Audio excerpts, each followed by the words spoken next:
कंठी विठोबाचे तयाच्या चिंतने निरसेल संकट तराल दुर्घट भवसिंधू जन्मोनिया कुळी वाचे स्मरे राम दरी हाची नेम अहर्निशी तयाच्या चिंतने निरसेल संकट तराल दुर्घट भवसिंधू तुका म्हणे कोटे कोटी कुळे ती पुनीत भावे गाता गीत विठोबाचे तयाच्या चिंतने निरसेल संकट तराल दुर्घट भवसिंधू विठाला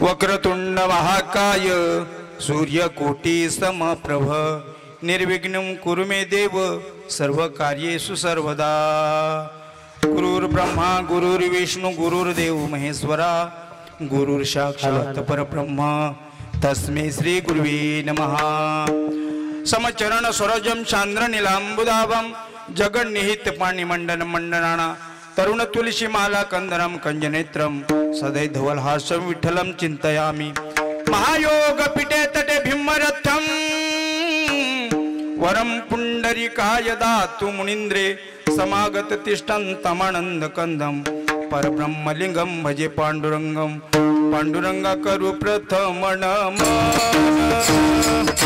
दुसरे चरण संतांचे या दुसरे चरण संतांचे दुसरे चरण संतांचे या पांडुरंगा करू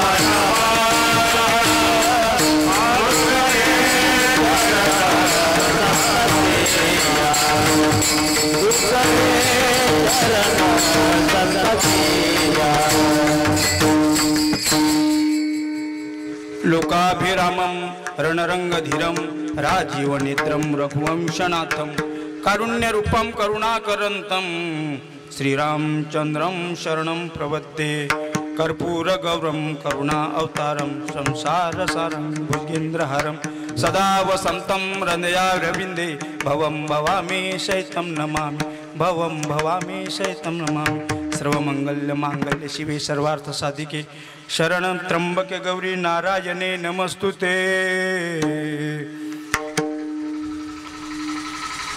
ओम नमो ज्ञानेश्वरा करुणाकरा दयाळा तुमचा अनुग्रह लाधलो पावन झालो चराचरी येई वो येई रंगा येई वो येई वो येई रंगा येई वो येई वो येई रंगा येई वो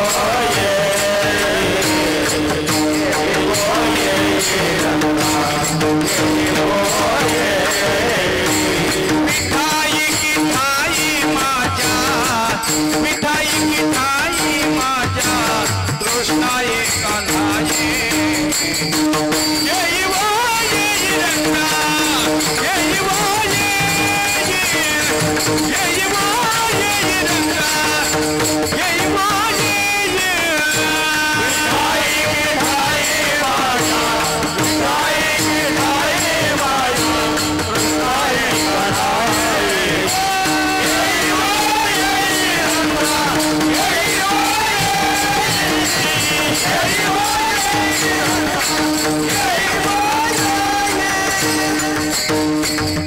माझी ऐकावी विनंती ज्ञानदेवा श्रेष्ठ मूर्ती तुम्ही बैसोनी अंतरी मज जागवा निर्धारी तुम्ही सत्ताधारी प्रपंच करावा बाहेरी श्रेष्ठ ज्ञानदेवा ऐका जनार्दनी आठवा तुम्ही बैसोनी अंतरी मज जागवा निर्धारी सारासार विचार करा उठा उठी नाम धरा कंठी विठोबाचे तयाच्या चिंतने निरसेल संकट तराल दुर्घट भवसिंधू प्रस्तुत भगवंताच्या चरणी समर्पित करण्याकरता निवडलेला अभंग महान भगवत भक्त संत सम्राट विश्ववंद महाराष्ट्र भूषण जगद्गुरु तुकोबाराय यांच्या 4 चरणाचा महत्वाचा नामाचं महत्व आणि या अभंगामध्ये सार काय जीवनामध्ये आणि असार काय याची निवड करणारा हा अभंग आजच्या सेवेकरता निवडलेला आहे. विठ्ठल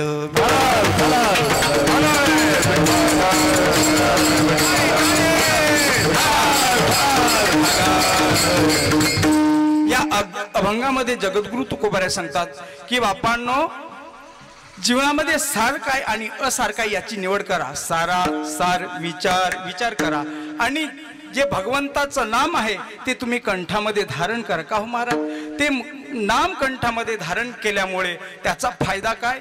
तुकोबाराय सांगतात, तयाच्या चिंतने निरसेल संकट दूर होईल. हो, म्हणून ते नाम कंठामध्ये धारण करा.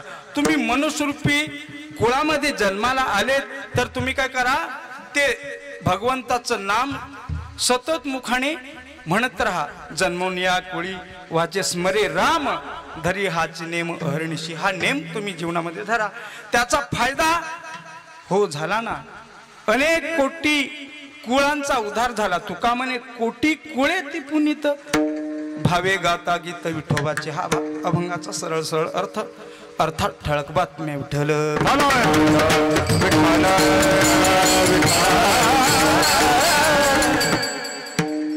कपालेश्वर शिव मंदिर वर्धापन दिन 16 वर्ष पहिलं आहे आणि सर्व परमार्थ प्रेमी भाविक भक्तांना कळविण्यात अत्यंत आनंद होत आहे की स्वानंद सुख निवासी ब्रह्मलीन गुरुवर्य हबप संत लक्ष्मण महाराज गुडदे यांच्या आशीर्वादाने व परमपूज्य गुरुवर्य बालयोगी बालकनाथ बाबा कावळेमठ, गुरुवर्य श्रावण बाबा कोवरा यांच्या कृपा आशीर्वादाने व तसेच श्री हरिचंद्र सखाराम भोये आमदार यांच्या विशेष अशा सहकार्याने हा कार्यक्रम याही वर्षी संपन्न होत आहे. अत्यंत सुंदर अशा वातावरणामध्ये महादेव मंदिर कपालेश्वर या मंदिरामध्ये हे पहिलंच वर्ष, पहिल्या वर्धापन दिनानिमित्त हे पहिलंच कीर्तन माझं सुद्धा. या भागामध्ये बरीच वर्ष झाली, मी लहानपणापासून या भागामध्ये फिरतो, पण अजून मला योग आला नव्हता. हा योग ग्रामस्थांनी घडवून आणला, हे माझं परमभाग्य समजतो. मला ग्रामस्थांनी संधी प्राप्त करून दिली कीर्तनाकरिता. आणि विशेष म्हणजे ज्यांनी मला फोन केला मीटिंगमधून असे आमचे लहानपणीचे मित्र गुरुबंधू चंदू महाराज भोये यांनी मला खरा तर योग मिळून दिला, हे म्हणायला हरकत नाही का. आणि म्हणून त्याच्या माध्यमातून हा कार्यक्रम ग्रामस्थांच्या सहकार्याने कष्टाने हा कार्यक्रम सुंदर असं वातावरण. गेल्या वर्षी सुद्धा मी आलो होतो दादांच्या कार्यक्रमाला, यांना मला कार्यक्रम मिळाला, माझे परमभाग्य. तसेच इथे उपस्थित असलेले सर्व ग्रामस्थ, पंचक्रोशीतील भक्तजन, आमचे मृदंग सम्राट आदरणीय आळंदीकर तुषार महाराज, दिसायला छोटे पण खूप मोठे आहेत बरं का. कीर्ती लहान पण मूर्ती महान, पण कीर्ती महान असे आमचे मृदुंग सम्राट तुषार महाराज. खरं तर मला असं वाटलं होतं, पत्रिकेवर मी पाहिलं होतं, वाटलं म्हणजे पत्रिका पाहिली मी, की आज नवरा लहान छोट्या घरचा आहे. काय छोट्या घरचा नवरा असल्यामुळे वराडी मंडळी श्रीमंत घराण्यातले आहे, काय मजा येईल.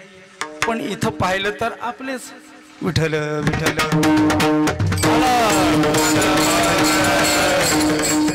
कसं आहे,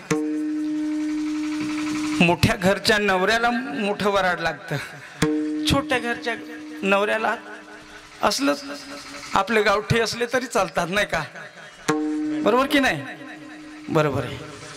त्याच्यामुळे मला तर खूप आनंद झाला होता.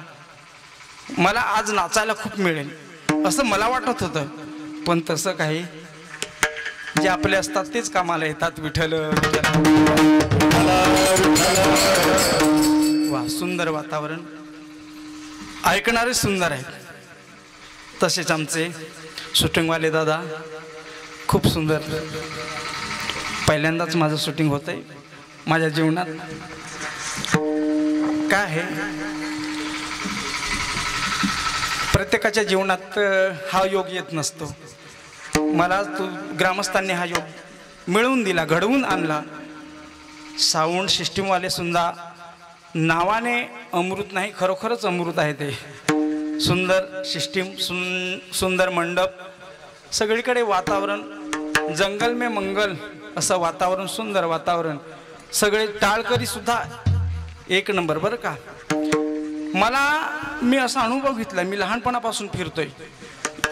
जव्हार तालुक्यात नाही, नाशिक जिल्हा, सिन्नर, निफाड, तिकडे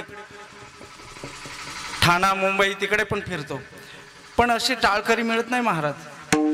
म्हातारे सगळे दात पडलेले, ज्याला राम राम म्हणता येत नाही ते लांब लांब असे म्हणणारे टाळकरी असतात. पण हे जव्हारचं एवढं भाग्य आहे महाराज. तरणा भाग्यवंत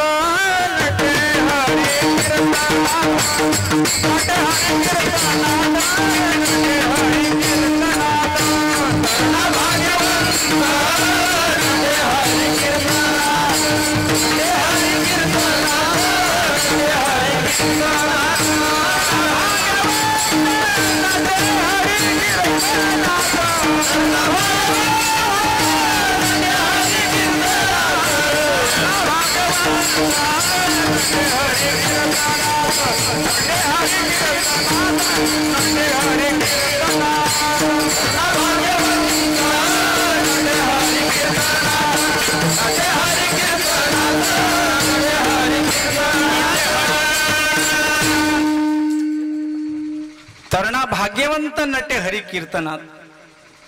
भाग्यवान मनुष्य कीर्तना करता उभा राहतो. मला असं सांगायचं आहे, कलाकारांची खाण म्हणजे जव्हार आहे. कलाकारांची खाण म्हणजे जव्हार आहे. ओ, जव्हारचे कलाकार वाड्याला गेले तर वाड्याचा स्टेज गाजवू शकतात, पण वाड्याचे कलाकार जव्हारला आले तर अजिबात स्टेज गाजवू शकत नाही. ही धमक आहे कलाकारांमध्ये. म्हणून आपले कलाकार खूप चांगले आहेत, प्रेमळ आहेत. आणि खरं तर कशाचीच कमतरता नाही हो. कीर्तनकार तरुण, वाजवणारे तरुण, गाणारे तरुण, टाळकरी तरुण, ऐकणारे सुद्धा तरुण आहेत ना. किती सुंदर वातावरण. वा. आणि अशा वातावरणामध्ये सुंदर असं नियोजन. ऐकणारे चांगले आहेत, वाजवणारे चांगले आहेत, गाणारे चांगले आहेत, सगळे चांगले आहेत. मी काय मूर्ख आहे? मी पण चांगला आहे ना. हां.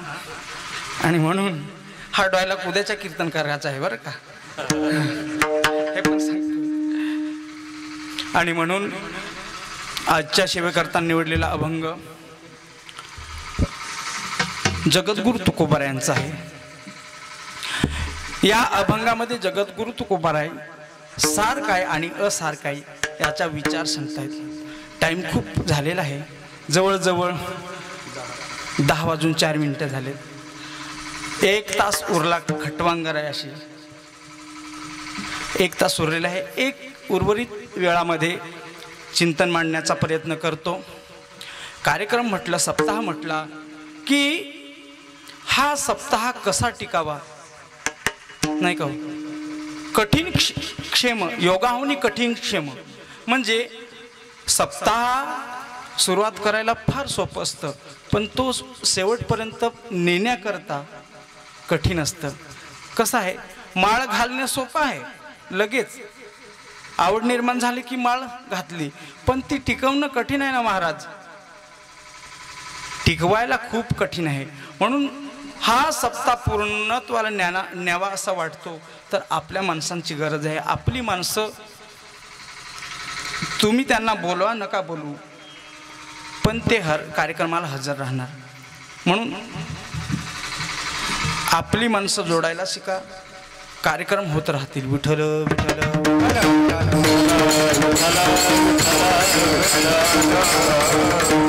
हो, मी माझ्या चिंतनाकडे चालतो.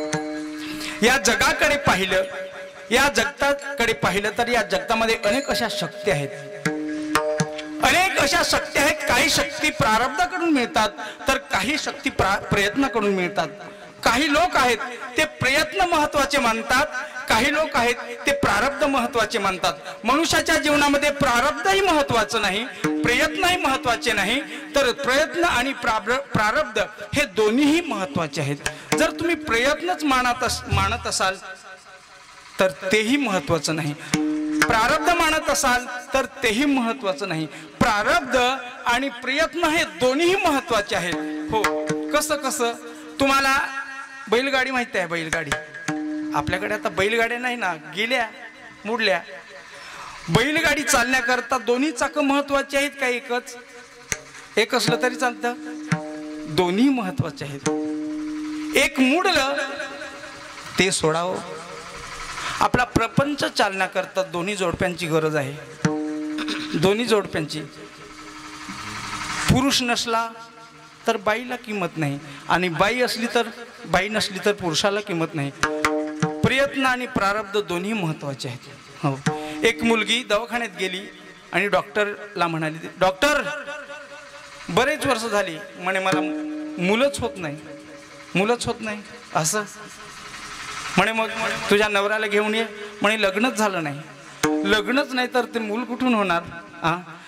तसे प्रारब्ध आणि प्रयत्न हे महत्वाचे दोन्ही आहेत. जसं पती आणि पत्नी हे जीवनामध्ये प्रपंच करण्याकरता दोन्ही महत्वाचे आहेत, तसं जीवनामध्ये प्रारब्ध आणि प्रयत्न हे दोन्ही महत्वाचे आहेत. बरं, कुणी प्रारब्धवादी आहेत, कुणी प्रयत्नवादी आहेत. कुणी प्रारब्धच मानतात तर कुणी प्रयत्नच मानतात. प्रयत्नवादी माणसालाही तिजोरा भेटलेला आहे. रामायणामध्ये लखनजी आपल्या प्रभूला सांगतात, प्रभू मी प्रयत्नवादी नाही, मी प्रारब्धवादी नाही, मी प्रयत्नवादी आहे. कसं कसं? मी प्रारब्ध मानत नाही, जीवनामध्ये प्रयत्न महत्वाचे आहेत. लखनजी सांगतात, हो दादा मी प्रारब्ध मानत नाही, मी प्रयत्न मानतो. ज्या बापाने, ज्या आईने माझ्या भावाला वनवासाला पाठवलं त्या बापाला मी वनवास, अखंड वनवास दिल्याशिवाय राहणार नाही. असं जेव्हा लखनजी प्रभूला म्हणतात तेव्हा प्रभूला अतिशय राग येतो. प्रभू म्हणतात, लखनजी माझ्या आई वडिलांना दोष देण्याचं काही एक कारण नाही. मी जो वनवासामध्ये जातो, मी जो वनवास भोगण्याकरता जातो, हे माझं प्रारब्ध आहे. पराधीन आहे जगती पुत्र मानवाचा, दोष ना कुणाचा. प्रभू सांगतात, माय काही ना होती नोहे तुझे तात, केळ चाललासे माझे पूर्व संचिताचा. पराधीन आहे जगती पुत्र मानवाचा, दूषणा कुणाचा. काय सांगतात प्रभू? हे लखन, माझ्या माता पित्यांना चुकीचं ठरवू नको. माझं प्रारब्ध आहे, मला वनवासात जावंच लागेल. असं जेव्हा प्रभूंनी लखनजीला सांगितलं तेव्हा लखनजी म्हणतात, दादा तू नामर्द आहेस. जो नामर्द आहे, ज्याच्या मनगटामध्ये जोर नसेल, जो क्षत्रिय आहे, जो बलवान आहे, जो बुद्धिमान आहे, जो ताकदवान आहे, जो विद्वान आहे, त्याने कधी प्रारब्धाचा विचार करायचा नसतो महाराज. प्रारब्ध त्याला म्हणतात. आपल्या जीवनामध्ये ज्या इच्छा आहेत, खूप मोठ्या इच्छा आहेत, त्या इच्छा खूप मोठ्या आहेत, पण प्रयत्न कमी आहेत. आणि कमी प्रयत्नातून त्या इच्छा पूर्ण होत नाही, त्याला प्रारब्ध म्हणतात. मोठ्या माणसाने प्रारब्धाचा विचार करायचा नसतो, त्याच्या जीवनामध्ये प्रयत्न महत्वाचे असतात. हो, त्याच्या जीवनामध्ये प्रयत्न महत्वाचे आहेत. प्रयत्नवाद लखनजी मानतात, प्रयत्नवाद तुकोबाराही मानतात. तुकोबारा सांगतात, ओले मुळ भेदी खडकाचे अंग, ओले मुळ भेदी खडकाचे अंग, ओले मुळ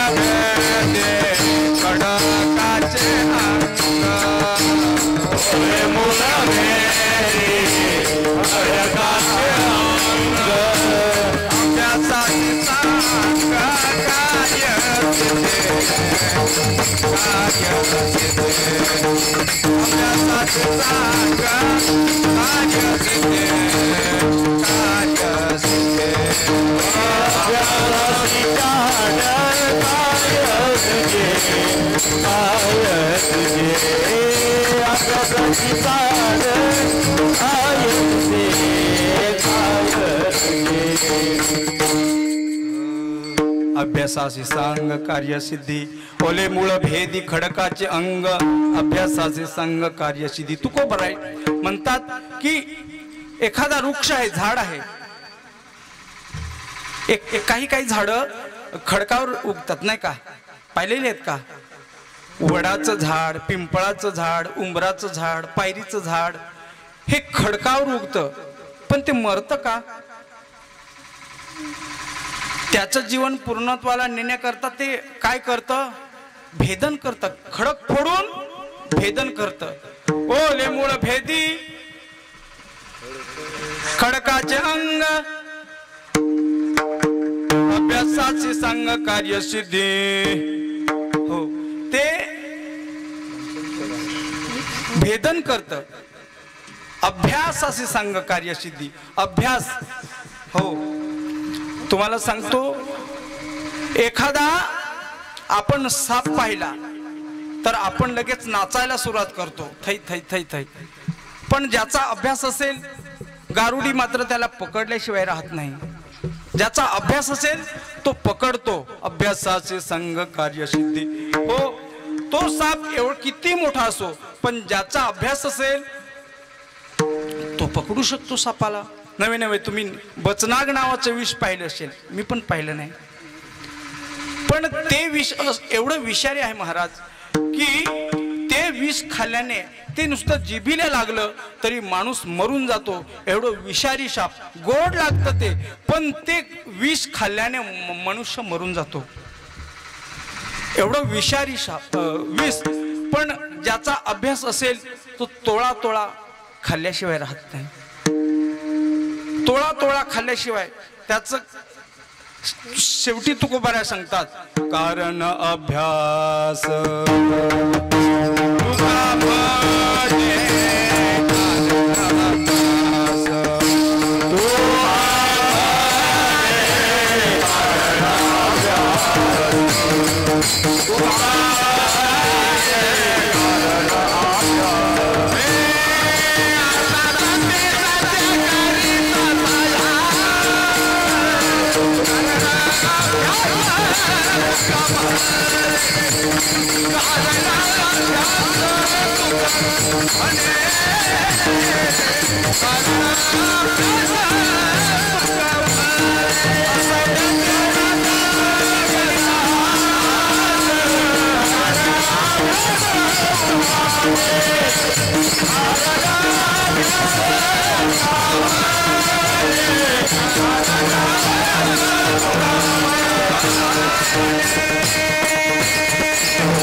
असाध्य ते साध्य करिता सायाच, कारण अभ्यास तुका म्हणे. महाराज काय झालं, रोज गाऊन गाऊन आमचा घसा पडलेला आहे, त्याच्यामुळे सोर इकडे तिकडे होतो. पण आता रुळावर आली गाडी, सप्त्यामध्ये होतो, तिथून रोज ओरडून ओरडून माझा सुद्धा घसा बसलेला आहे. तुमच्यासारखाच मी गायन करत होतो कुडूसला. आज कार्यक्रम आहे म्हणून आलो धावपळ करत. हा सुद्धा प्रयत्न आहे, एवढी धावपळ करणे म्हणजे हा प्रयत्न आहे. हा, असाध्य ते साध्य करिता सायास, कारण अभ्यास तुका म्हणे. कोण म्हणतं अभ्यासाने काही गोष्टी मिळत नाही? असं अभ्यासाने सगळ्या गोष्टी प्राप्त होतात. अभ्यास अभ्यास समर्थोषी मत्कर्म कर्मो भव मदर्थमपि कर्माणि पूर्ण सिद्धिमो अप्यसि. हो, अभ्यासाने सगळ्या गोष्टी, असाध्य गोष्टी साध्य होतात. हो, अभ्यास असेल तर तुम्ही सापही पकडू शकता. अभ्यास असेल तर तुम्ही विषही खाऊ शकता. अभ्यास असेल तर तुम्ही सगळं काही करू शकता. म्हणून प्रयत्नवाद लखनजी म्हणतात, प्रयत्नवाद गीताही मानते, प्रयत्नवाद रामायण ही मानतं, प्रयत्नवाद महाभारत ही मानतं.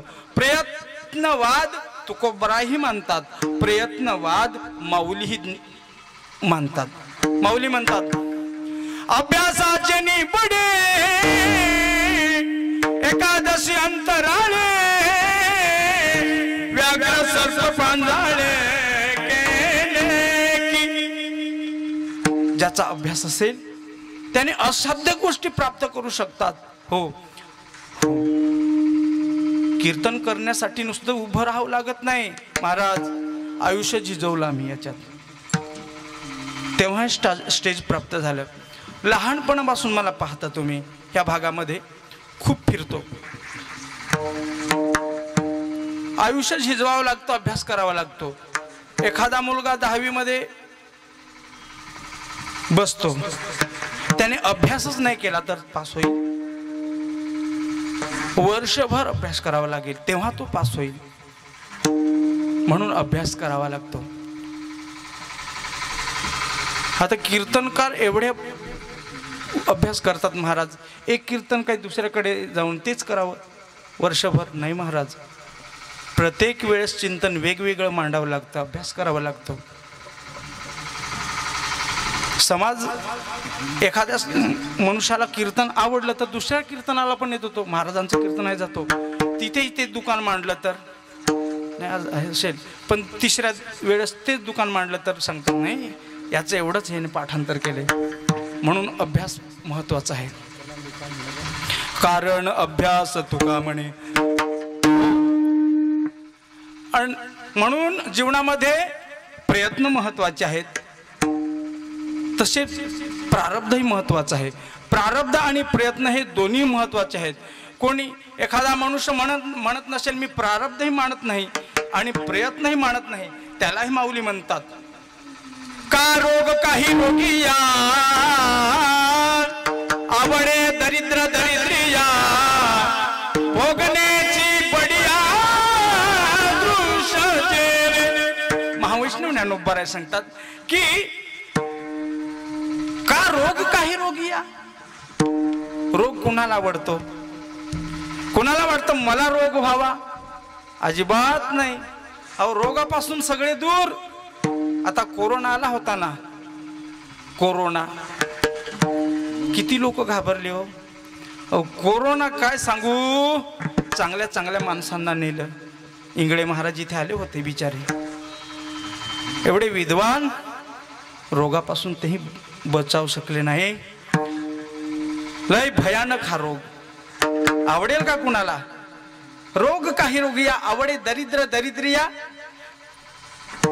कुणाला आवडतं मला गरीब व्हावं? गरीब व्हावं असं वाटतं का? कुणालाच वाटणार नाही. रोग काही रोगिया आवडे दरिद्र दरिद्रिया. कुणाला आवडतं? अहो गरिबी कुणालाच आवडत नाही. गरिबी म्हणजे नरक. नरक ज्याने भोगली त्याला माहिती आहे. गरिबातून ज्याने दिवस काढले, गरिबातून ज्याने दिवस काढले त्याला ती गरिबी माहिती आहे. अहो गरिबी म्हणजे खरोखर गरिबी सांगितली की म्हातारी माणसं सांगायचे अहो आठवण सुद्धा काढू नका त्या गरिबीची. एवढी परिस्थिती बेकार महाराज. कुणाला आवडेल गरिबी? गरिबी नाही आवडत. पण आवडत नसली तरी येणार नाही का ती? हो, जरी आपण नाही सांगितली तरी कधी कधी येते. हो, आवडे दरिद्र दरिद्रिया परी भोगण्याची बडी या दृश्यजीने. आपण मला दुःख नको सांगितलं. एखादा मनुष्य आजारी आहे, रोगी आहे, पण त्याने दवाखान्यात जाण्याचा प्रयत्नच नाही केला तर तो सुधरेल का हो? हे सुधारणार. ज्याने प्रयत्नही केला पण आजार बरा होत नसेल तर काय समजावं? त्याचं प्रारब्ध. तो कमाने पापे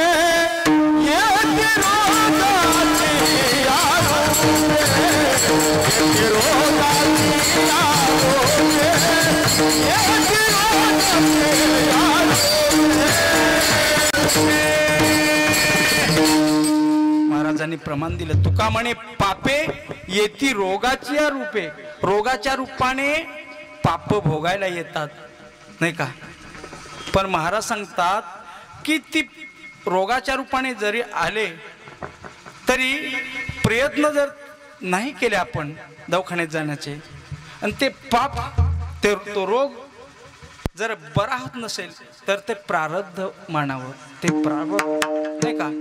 आणि प्रयत्न न करता जर ते लगेच बरं होत असेल म्हणजे प्रयत्न न करता ते बरं होत असेल तर ते प्रारब्धाचा भाग आहे. प्रारब्ध आणि प्रयत्न हे जीवनामध्ये कुणी लोक प्रारब्धवादी आहे तर कुणी लोक प्रयत्नवादी आहे. म्हणून काही गोष्टी प्रयत्नाने मिळतात तर काही गोष्टी प्रारब्धाने मिळतात. जीवनामध्ये 3 गोष्टी प्रारब्धाने मिळतात सांगतो तुम्हाला. अन्न हे प्रारब्धाने मिळतं. काय काय अन्न हे मनुष्याला प्रारब्धाने मिळतं. माणसाच्या जीवनामध्ये धन प्रारब्धाने येतं. अन्न मान धन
लोक म्हणतात महाराज तुमचं पोट पुढे आलं, जरा धावा सकाळी सकाळी, व्यायाम करा.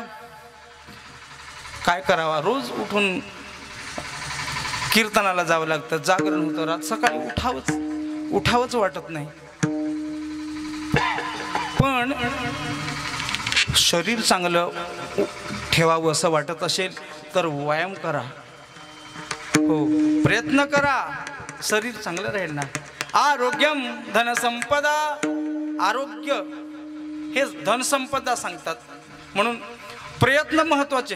हो पोट वाढलं म्हणजे, मी एकाला सांगितलं महाराज तुमचं पोट वाढलं. हो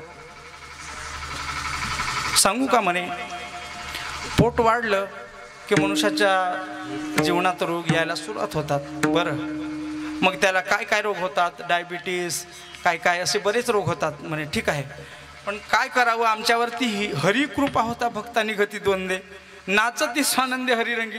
ही पोट वाढणं म्हणजे आमची भगवंताची कृपा आहे महाराज. ही हरी कृपा होता भक्तांनी गती द्वंद्वे.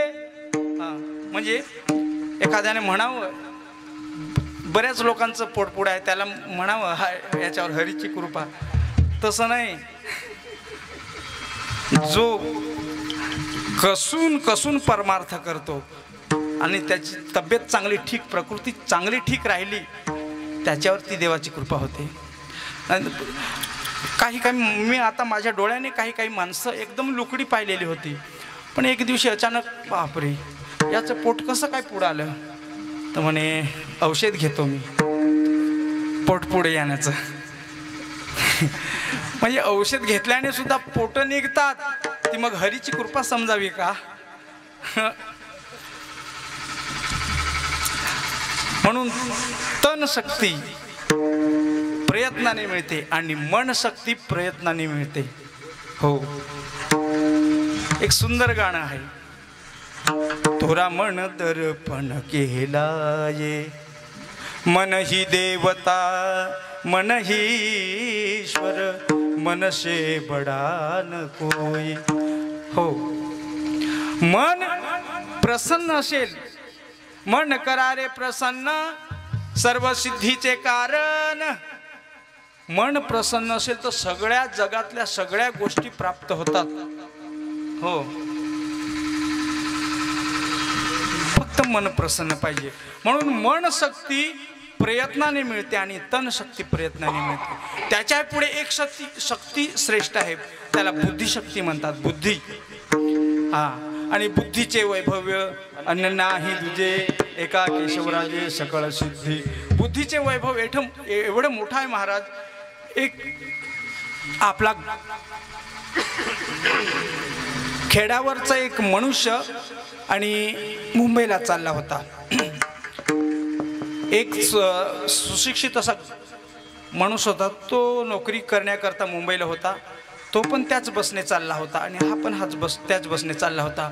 तो म्हणे का रे तू कुठला म्हणे. मी म्हणे जव्हारचा आहे. मी पण म्हणे जव्हारचा आहे. पण तू गावठी दिसतो. हो म्हणे गावठी आहे. मग अडाणी दिसतो. अडाणी आहे. मग तुमचं कोण मुंबईला कोण राहतं. म्हणजे म्हणे माझा मुलगा राहतो. काय करतो मुलगा. रिक्षा ड्रायव्हर आहे. रिक्षा चालवतो. म्हणे तुम्ही साहेब. मी म्हणे ड्युटी करतो. नोकरीला आहे म्हणे. असं. मग म्हणे आपण आता मला पण जोडीला कोणी नाही म्हणे गोष्टी करायला करमायला. आपण असं करू एकाच सीटवरती बसू. ते एकाच सीटवरती बसले. निघाले प्रवास करत. जाता जाता ते म्हणाले म्हणे असं करमत नाही. आपण काय करूया पैज लावूया. पैज.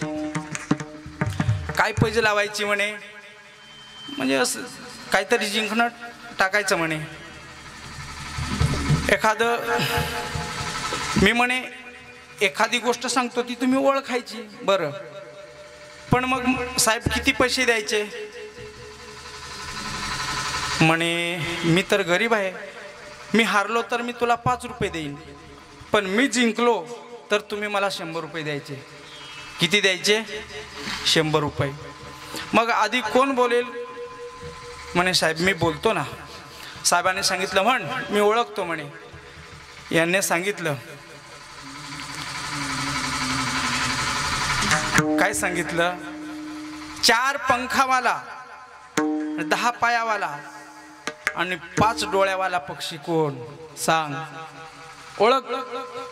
हा म्हणे कोण पाहिल्यासारखा वाटतो पण आठवत नाही. आता पाहिलाच नाही तसा पक्षी राहतच नाही. हा म्हणतो बघितल्यासारखा वाटतो आठवत नाही. काय नाव काय असेल? म्हणे नाही मला आठवत. साहेब द्या 100 रुपये. 100 रुपये घेतले. मग आता साहेब तुमची पाळी आली, तुम्ही म्हणा आता. ते म्हणे आता एक काम करा, मला त्याचं उत्तर नाही मिळालं, आता तुम्ही सांगा. त्याने सांगितलं साहेब हे 5 रुपये घ्या, मला याचं उत्तर माहीत नाही. बुद्धीचे वैभव नाही तुझे. हा म्हणून बुद्धी शक्ती खूप मोठी आहे. हा त्याच्याही पेक्षा भक्ती श्रेष्ठ आहे. भक्ती श्रेष्ठ आहे. या जगामध्ये ज्याने भक्तीसाठी समर्पण केलं, या जगामध्ये ज्याने ज्याने भक्तीसाठी समर्पण केलं त्याला देव प्राप्त झाला. या जगताच्या पाठीवर असे 2 भक्त होऊन गेले की त्या भक्तांसारखे भक्त आजू परत झाले नाही. एक दिवाने झाले, दिवाने झाले भक्त. एक दर्शनासाठी त्याचं दर्शन घेऊन प्रेमात पडलं.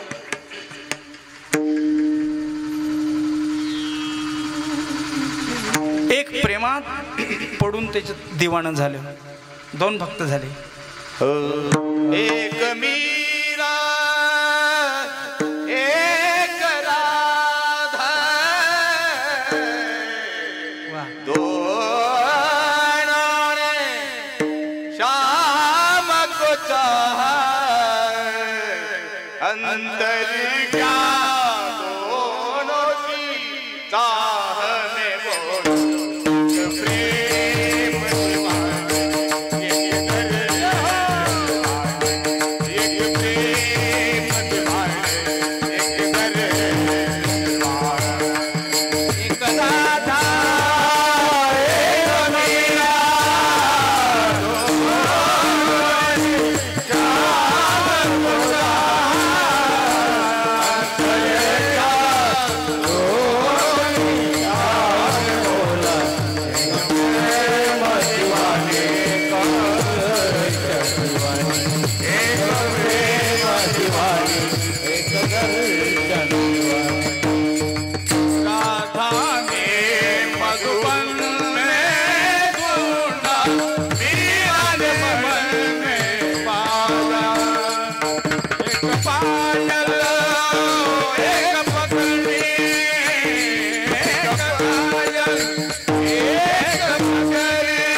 काय सुंदर.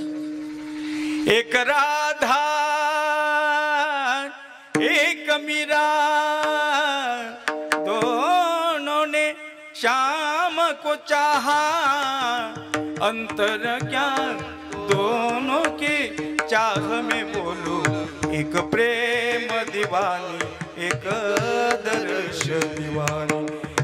एक प्रेमाने दिवाणी झाले तर एक देवाचं दर्शन घेऊन दिवाणी झाली. दीवानी बनी मैं दीवानी बनी दीवानी बनी मैं दीवानी बनी दीवानी बने मैं दीवानी बने दीवानी बने मैं दीवानी बने दीवानी बने मैं दीवानी बने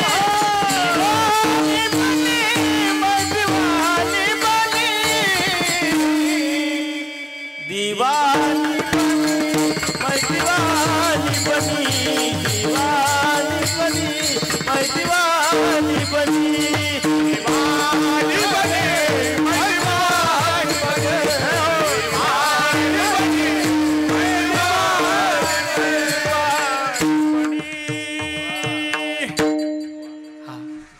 एखाद्या वेळेला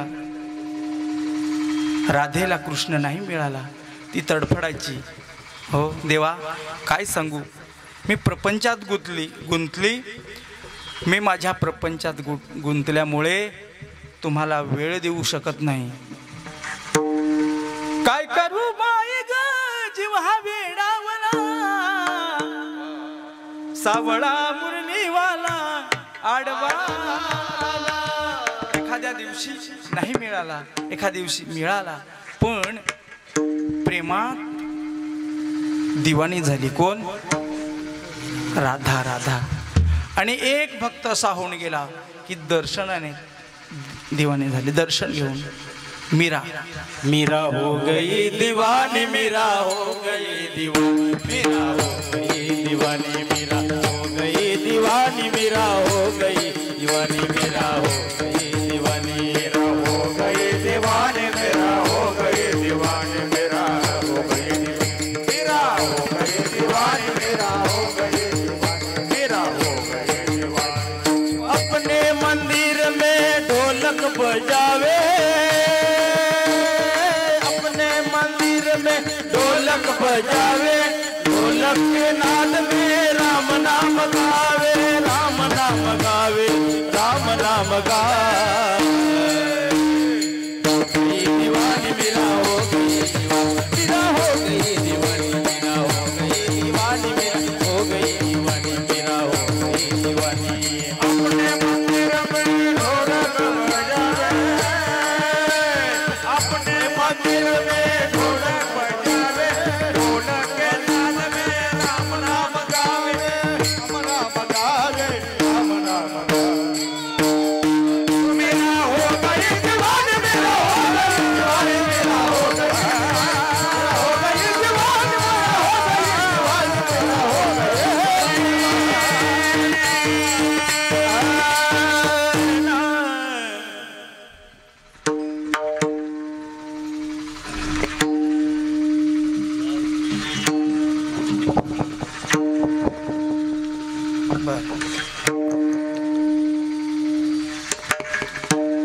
गई ही मीरा पहिल्या जन्मामध्ये हिचं नाव होतं माधवी.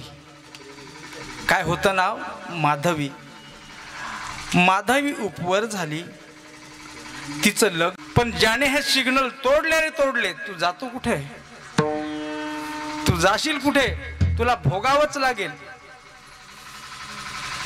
कोणते सिग्नल? तुकोबारा सांगतात, इतुले करी भल त्या परी, परद्रव्य परनारी. तुला करी भल त्या परी, परद्रव्य परनारी. ज्या मनुष्याने, मग परमार्थिक असो प्रपंचिक असो, पण एखादा वारकरी महिन्याचा वारी करणारा असेल, महिन्याचा वारी करणारा माणसाच्या जीवनात एखादं पाप घडलं तर ती वारी 2 महिन्यावर जाते, 3 महिन्यावर जाते, 6 महिन्यावर जाते, वर्षावरती जाते, ती वारी बंद पडते. हे परमार्थातलं मरण आहे. हे परमार्थातलं मरण आहे. ऐका.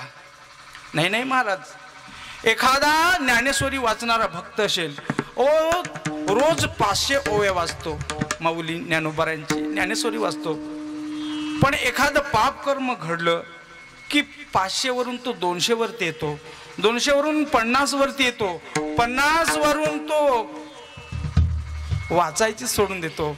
अहो ते सोडा, माळही काढून टाकतो, माळही काढून टाकतो. हे परमार्थातलं मरण आहे. परमार्थिक मनुष्याने हे नियम पाळले पाहिजेत. आपली सुधारणा का होत नाही जीवनामध्ये? आपण हे नियम पाळत नाही म्हणून सुधारणा होत नाही. म्हणून हे परमार्थातलं मरण आहे. म्हणून काही गोष्टीचा विचारच करू नये, आणि काही गोष्टीचा एकदा विचार करावा, दुसऱ्यांदा परत लग्न करण्याचा विचार एकदाच करावा, परत नाही. आणि म्हणून काही एखाद्या गोष्टीचा एकदाच विचार करावा, परत नाही. काही गोष्टीचा सतत विचार करावा, क्षणोक्षणी हाची करावा विचार. काय गोष्टीचा सतत विचार करावा. तरावया पारभव सिंधू. हो, एक मनुष्य सतत विचार करायचा. एक गलीबोळ होता शहरामध्ये, रस्ता छोटासा होता. तो म्हातारा रोज विचार करायचा. तिकडनं एक म्हैस जायची. म्हैस, त्या म्हैशीची शिंग अशी होती ना महाराज, तो रोज बघायचा आणि त्या म्हशीकडे बघून सांगायचा, ह्या म्हशीच्या शिंगात माझं डोकं शिरेल की नाही. आणि एक दिवस त्या म्हाताऱ्याने मारली ना उडी. मारली उडी, त्याच्यामुळे ती म्हैस बिचकली आणि त्या म्हाताऱ्याला इथं आपट तिथं आपट, त्याचा दात पाडून सगळं पाय मोडून टाकले, रक्तबंबाळ. आणि काही शहाणं माणसं गेली म्हणे, का हो बाबा विचार तर करायचा. अरे म्हणे, एक दिवस विचार केला, 2 दिवस नाही, 6 महिने विचार केला. आता हा विचार काय कामाचा आहे. विचार करिता वाया जाई वेळ, लटिके ते मूळ फजितीचे. म्हणून सारखाय असारखा याचा विचार करा आणि काय करा. नामधरा कंठी विठोबाचे, कंठी विठोबाचे,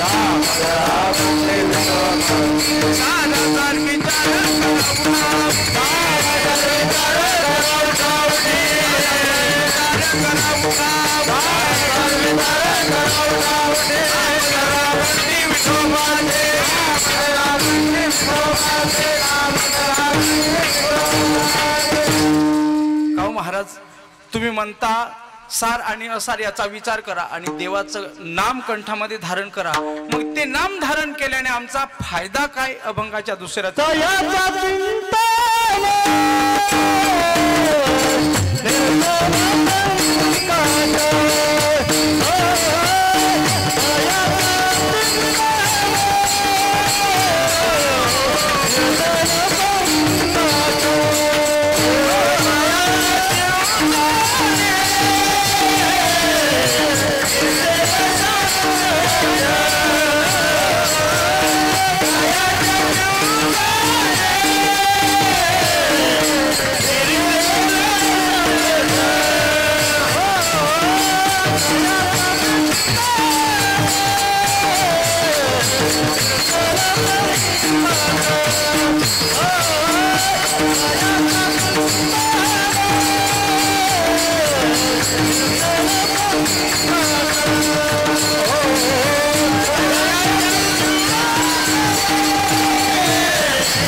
महाराज म्हणतात, तयाच्या चिंतने निरसेल संकट, तराल दुर्घट भव सिंधू. त्याच्या चिंतनाने, त्याच्या नामस्मरणाने संकट दूर होईल. संकट असं कोण कोणाचं संकट दूर झालं हो. तुम्हाला दृष्टांत देतो.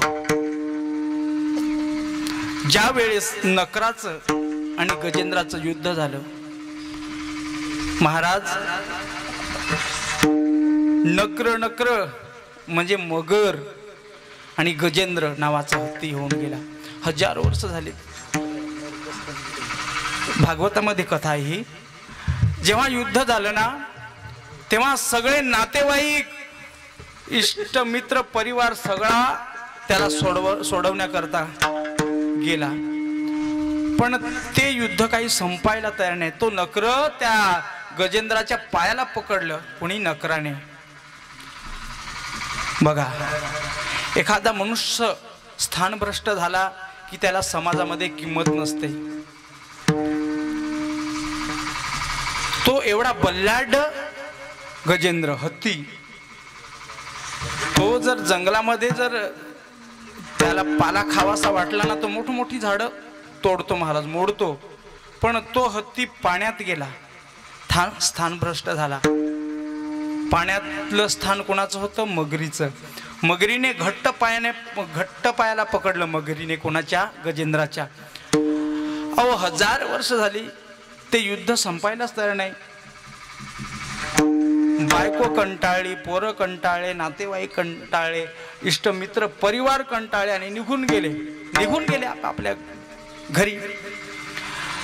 नंतर हा एकटाच झुंज करू लागला, एकटाच युद्ध करू लागला. विचार करू लागला, देवा मला वाटत होतं हे नातेवाईक माझे आहेत, मित्र माझा आहे, बायको माझी आहे, पोरं माझी आहेत, पण हे सगळे सोडून गेले. नोहे तुझा हा परिवार, धनदार क्षण भंगुर, नोहे तुझा हा परिवार, नोहे तुझा हा परिवार. देवा इथं कोणीच नाही माझं. नाही रे नाही कुणाचे कोणी, नाही रे नाही कुणाचे कोणी. अंती जाशील एकट्या प्राण्या, माझे माझे मनोनी, नाही रे नाही कुणाचे कुणी, नाही नाही कुणाचे कोणी. देवा सगळी नातेवाईक मला सोडून गेले, स्वतःची बायको मला सोडून गेली आणि स्वतःची मुलं सोडून गेली. आता काय करावं? आता देवाशिवाय पर्याय नाही. आणि गजेंद्राने काय केलं?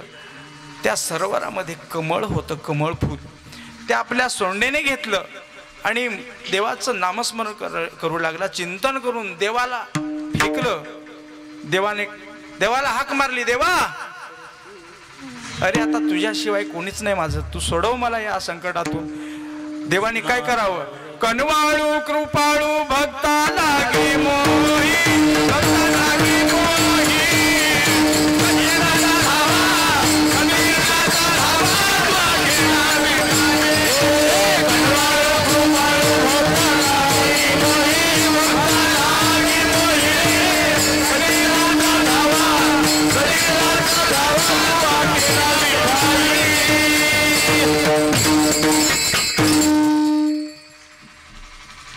संकट निवारले बर का.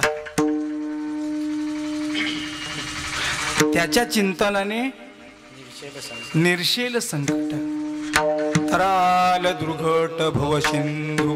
त्याच्या चिंतनाने अनेकाची संकटे दूर झाली. हो, त्या द्रौपदी महाभारतामध्ये दुशासनाने द्रौपदी मातेला खेचत आणलं, केसाला धरून. का खेचत आणलं? ती जिंकली होती. कोणी? दुर्योधनाने. दूध क्रीडा खेळले नाही का धर्मराज, तेव्हा दुर्योधनाने दुशासनाला सांगितलं, रे खेचून घेऊन ये, ती आता आपली झाली, आपली. आणि मग तिला खेचत आणलं महाराज. तिने सगळ्यांकडे पाहिलं. तिचे 5 पती, बल्लाढ्य 5 पती होते, त्या पतींकडे पाहिलं. पती एवढे बल्लाढ्य असून ते खालीमाना घालू लागले. भीष्माचार्याकडे पाहिलं, द्रोणाचार्याकडे पाहिलं, कृपाचार्यांकडे पाहिलं आणि कोणीच पाहायला तयार नाही. आणि मग तिने मनात निश्चय धरला की आता देवाशिवाय अजिबात कोणी येणार नाही. आणि मग देवाला हाक मारली, कोठे गुंतलासी द्वारके